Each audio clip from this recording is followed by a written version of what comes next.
Good morning, everyone. I'm so honored to be back here. When I first came here 15 years ago, I had a son who was 1 year old, and now he's 16 in junior, so time flies, and I'm so glad to be back here. And Dr. Stowe, can I present the boards now? And in appreciation of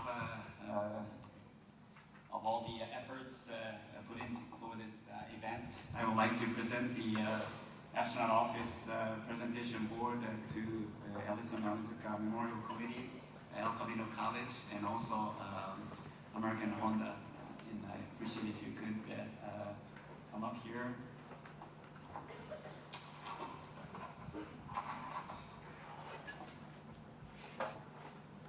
So this is to the Ellison Maruzuka Memorial Committee, and thank you very much for the help. Appreciate that.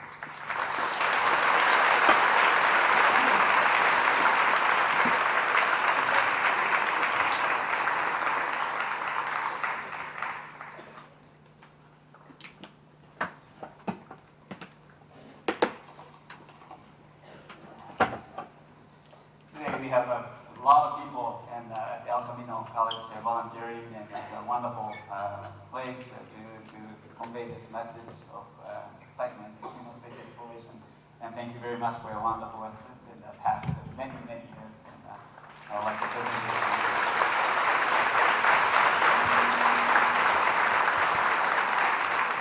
Thank you very much. The first, the Department of Defense flight, and the crew flew and conducted operations for 3 days before they landed on January 27th. So after this flight, Ellison was assigned very quickly to the next flight, which was STS-51 Lima, and that was launched on January 28th of 1986. 7, 6. The main engine start. 4. So the launch was at 11:38 Eastern Time on this day of January 28th. It was a beautiful launch, and Space Shuttle will be at the supersonic already at 45 seconds from the liftoff. And around the time, the Space Shuttle's main engine throttles are reduced to about 67% in order to reduce the excessive loading to the structure between the Space Shuttle orbiter and then the fuel tank. So after passing this dynamic pressure high region, the throttle will be going up to 104%.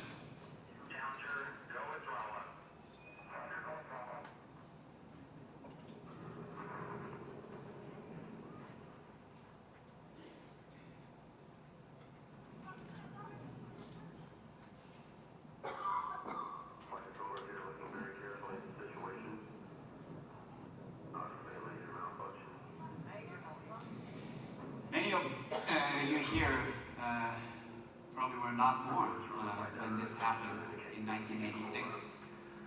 I was a student in the university studying aeronautical engineering. It's always tough to watch this tragedy. And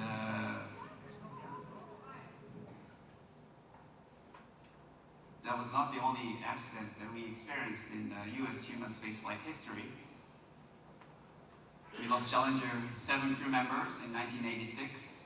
Before that, we lost 3 Apollo astronauts during a launch pad test because of a fire that happened in 1967. And after the Challenger accident, we had another accident in 2003. That was Space Shuttle Columbia accident during the re-entry to the atmosphere, and we lost 7 astronauts. So going to space is a risky business. But what we gain by going to space will give us new discoveries, new technologies that will benefit the entire human species on the planet. That's why the risk that we are taking is worth the risk taking in order to have these new discoveries and new knowledge for all of us on the ground. And I am very honored to be part of this great team in human space flight to pursue my career in the field of exploration. So whenever I launched on the space shuttle, Challenger had an accident 73 seconds into the launch in space flight. During the launches, 3 times, I always thought of my lost heroes as we passed by 73 seconds. Around the time that the Capcom, the capsule communicator in Houston, calls out, go up, throttle up. And I am so honored to be part of this exploration. When I was 5 years old, I saw this event. Probably many of you here have not seen this on TV, when two US astronauts stepped on the moon. Neil Armstrong and Buzz Aldrin were the first 2 people who stepped on the surface of the moon on July 20th, 1969. I was 5 years old, and I was, very thrilled to see that human beings can do such a wonderful thing, working in space, stepping on the surface of the moon. But at the same time, I thought only American astronauts and former Soviet Union cosmonauts could do something like this, because we did not have Japanese astronaut at the time. I was 5 years old. I didn't even understand what they're talking on the TV in English, and also those Russian conversations when we saw the Russian space activities on TV. So as a small child, I thought to go into space is beyond my reach. There's no way that I can be part of it. But 20 plus years after this event, thanks to the strong leadership of NASA, of this country, to train international astronauts among the countries of the space station participants, and strong partnership between those nations, I am here with you today. I saw a newspaper article of selection of astronaut candidates back in 1991.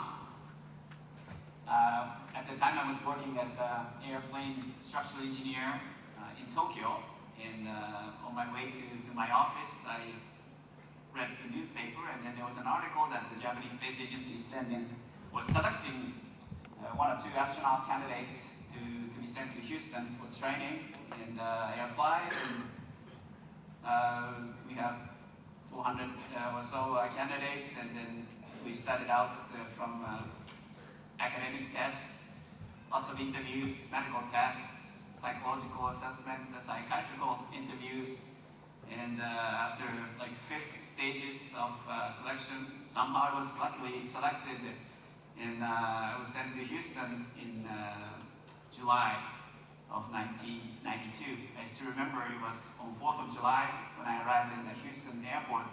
I saw the fireworks on the 4th of July, so I thought, wow, I am so welcomed by this. I didn't know that it was 4th of July, but I was very surprised to see that wonderful view. And since then, I started the training, starting in August of 1992, completed 1 year of basic training together with his classmates. We had 19 American astronauts, 2 European astronauts, 2 Canadian astronauts, and 1 from me. And I was here, and I look like a high school boy, but I was the youngest in this class.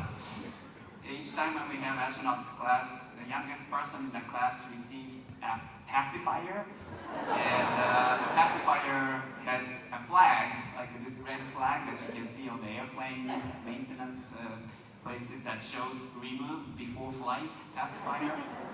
So I received it, and I removed it before I went to fly in space, and I handed over to the next class youngest person. After going through the basic training, I was assigned to my first space flight on Space Shuttle Endeavour, and this launch was on January 11th, 1996. That was STS-72, 9-day mission to deploy and retrieve US and Japanese satellites, 2 satellites. We did some spacewalks for testing for the International Space Station assembly. And in 2000, on STS-92, on Space Shuttle Discovery, flew on this flight, and we worked on the assembly of the space station. I was a robotic operator for this flight and put 2 new components, Z1 truss and pressurized mating adapter to the International Space Station. In year 2009, I flew on the STS-119 on the Space Shuttle Discovery, floating in zero gravity, but astronauts or a spacecraft or pencils, anything, if you just let it go, it's going to fall towards the center of the Earth because of the gravity of the Earth. So spacecraft, astronauts or any items are falling towards the center of the Earth, but at the same time, the Keyboard experiment module. What you see is the entire portion of the keyboard module. This is the pressurized module where we conduct a variety of experiments using the microgravity environment. And external port, we use the robotic arm to exchange the equipment on the exposed facility.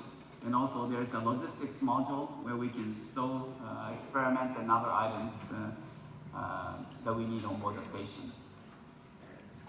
Japan also has a cargo supply vehicle, like SpaceX Dragon or Orbital Cygnus spacecraft.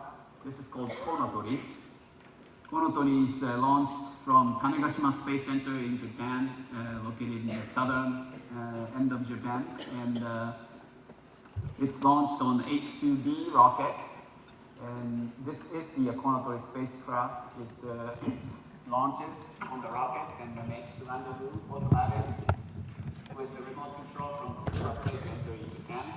And when it arrives nearby the space station, about 10 meters below the Japanese keyboard module, we use the Canadian robotic arm, Canadarm2, to grab it. And then after we dock it to the space station, astronauts go inside and take out the equipment that we need. And after that, we put all the trash, the experiments that we don't need anymore, a lot of trash we have on board the space station, and then during the re-entry, it will be disposed with destructive re-entry.